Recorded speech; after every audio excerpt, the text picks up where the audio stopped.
It's funny when I asked the Rev about. Think about it for a second. You know Donald Trump for a long time. You've obviously been in New York a long time. What do you think it means to Donald Trump to finally have leverage over the mayor of New York City in the arc of his life?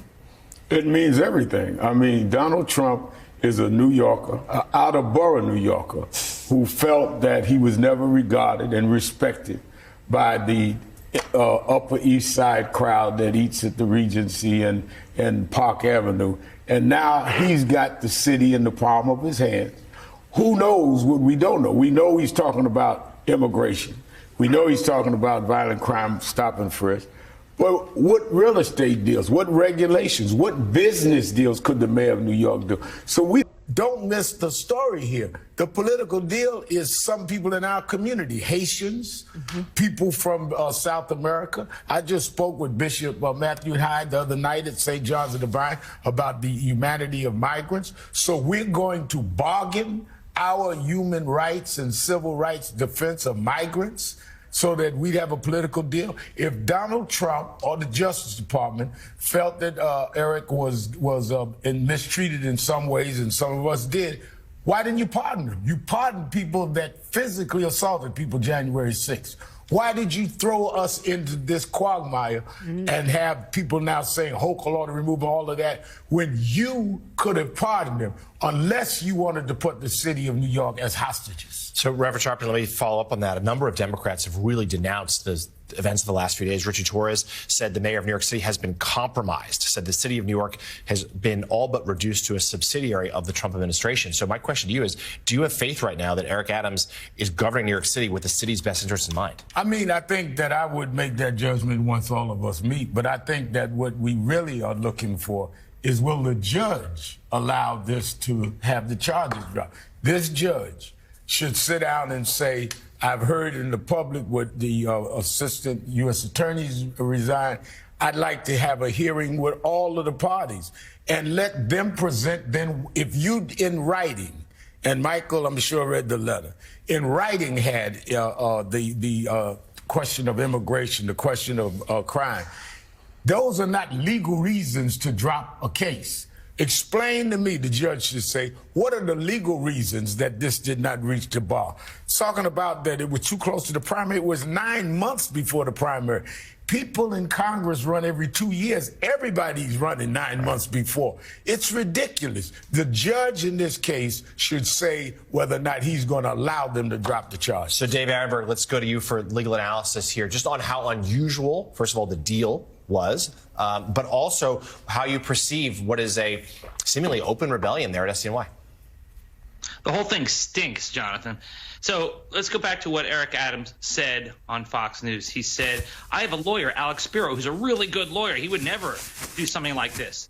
Well, Alex Spiro is a very good lawyer, but he's also known for being hyper-aggressive. He was criticized by the judge in the Jay-Z matter. He represents Jay-Z for his over-aggression, attacking the other lawyer. He's also the same lawyer for Elon Musk. So I'll leave that there. So as if to prove that this was part of a corrupt deal, Eric Adams is not only appearing with the border czar, but he's also assuring publicly, the border czar, that he will use his executive powers to allow federal immigration authorities to back into Rikers Island. That's like a 180-degree turn from the typical sanctuary city policies that New York City had. So, you know, it sure looks like there's a quo in exchange for the quid here. And then you have Deputy Attorney General Emile Beauvais, who I think is doing Attorney General Pam Bondi a disservice by his actions. He wasn't even approved by the Senate yet. He was Trump's former criminal defense lawyer. And he's not even trying to hide his motivations here. He made it clear in his letter that this dropping of the case was so Adams could better help with the immigration crackdown. And then he dismisses the case without prejudice, which means that it's going to be hanging over Adams throughout just to make sure he plays ball. So you can see why Adams was so compliant with Trump's border czar yesterday when the sword of Damocles is hanging over his head. But as the Reverend said, he's right. It's up to the judge. And I think this judge is going to reject this deal. And I think in the end, it's going to be a standoff where the judge says, I'm not accepting this dropping, and then DOJ says, well, we're not pushing it forward. So it's a very interesting of the individuals. How do you put, I mean, you look at the success that Liz Cheney and Adam Kinzinger had when welcomed in under your predecessor's leadership to work with Democrats in the January 6th Select Committee. Do you think there's a scenario where any Republican is interested in hearing from Danielle Sassoon about what went awry at SDNY?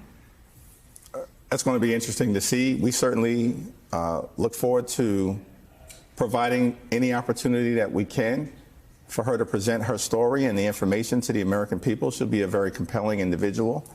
I think that what we've been saying to our Republican colleagues that on any issue that the American people are concerned about, it only takes 3 Republicans to break with the other side of the aisle, join the 215 Democrats, and we can stop them in their tracks. It only takes 3. Meanwhile, they're in the witness protection program as it relates to the things that are taking place, don't want to take a stand, don't want to offend Elon Musk, don't want to offend Donald Trump, but they're really offending the people that they were elected to represent.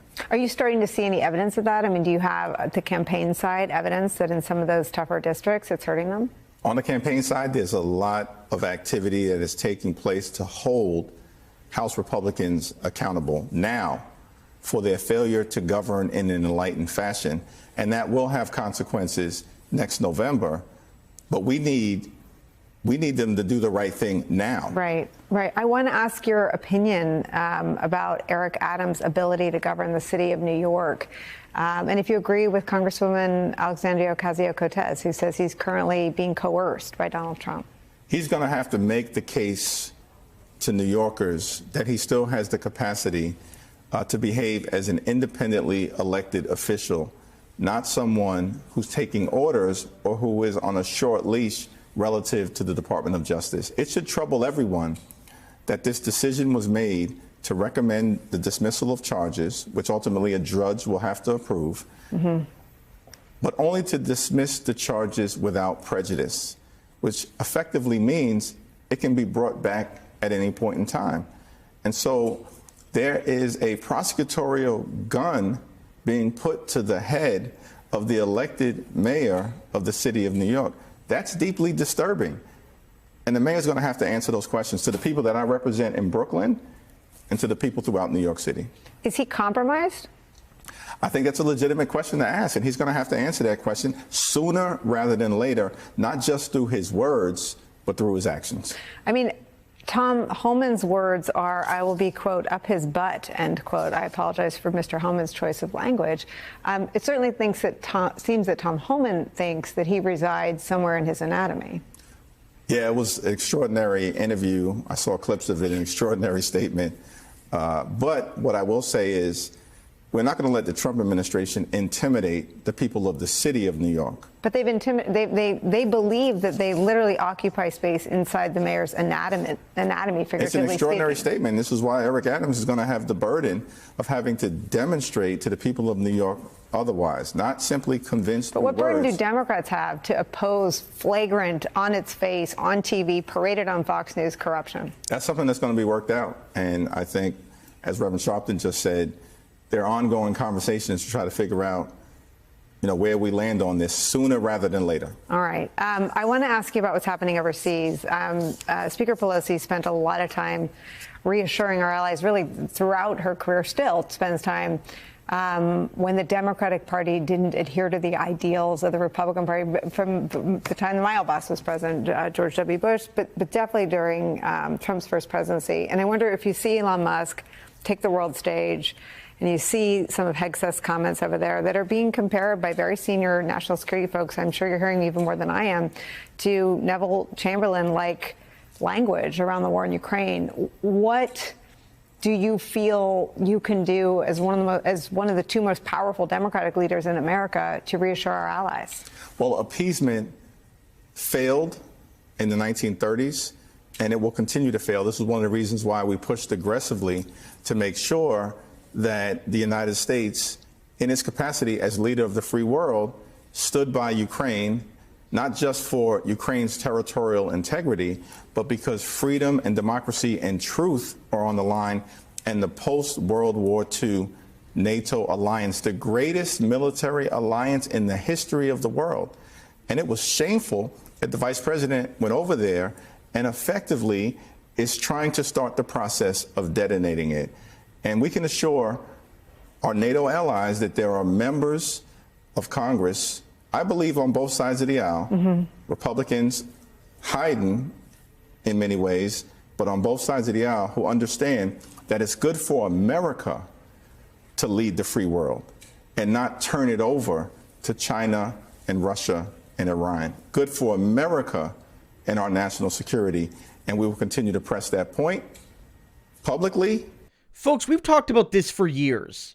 For those of you who were here when I just had a few thousand subs, tell me if you remember this. We've talked about this for years.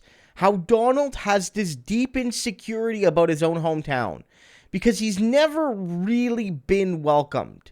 Never truly by the city's elite. There were times where he was more welcome when he was just a celebrity with terrible viewpoints, but he hadn't, become the head of this MAGA movement. But especially since then, he's been utterly ostracized. Remember, he used to go to the same parties Hillary Clinton went to. Chelsea and Ivanka were part of the same social group. His wife Melania and him always went to the fanciest galas run by the New York liberal elite. And now they don't anymore. And so Donald wants to, on the one hand, punish New York for being mean to him, but on the other hand, he's desperate for the love of New Yorkers. But real New Yorkers hate this move. You can see here there's a motivation to dominate the city, but on the streets of New York, they do not like this. So Donald is getting harangued outside Trump Tower because fundamentally, all this demonstrates is something that a lot of New Yorkers hate. Even like conservative type New Yorkers. One thing a lot of folks in that city and other cities too hate is this perception that the guys born with a silver spoon in their mouth, right? With the diamond spoon in their mouth in this case, get away with things that regular Joes don't get away with. And whether we're talking about wealthy Democrats or wealthy Republicans, the regular Joes and Janes of that city don't like it. And what Trump just did was make that clear that if you're Trump or if you're Trump's buddy, you are above the law. And the city hates that.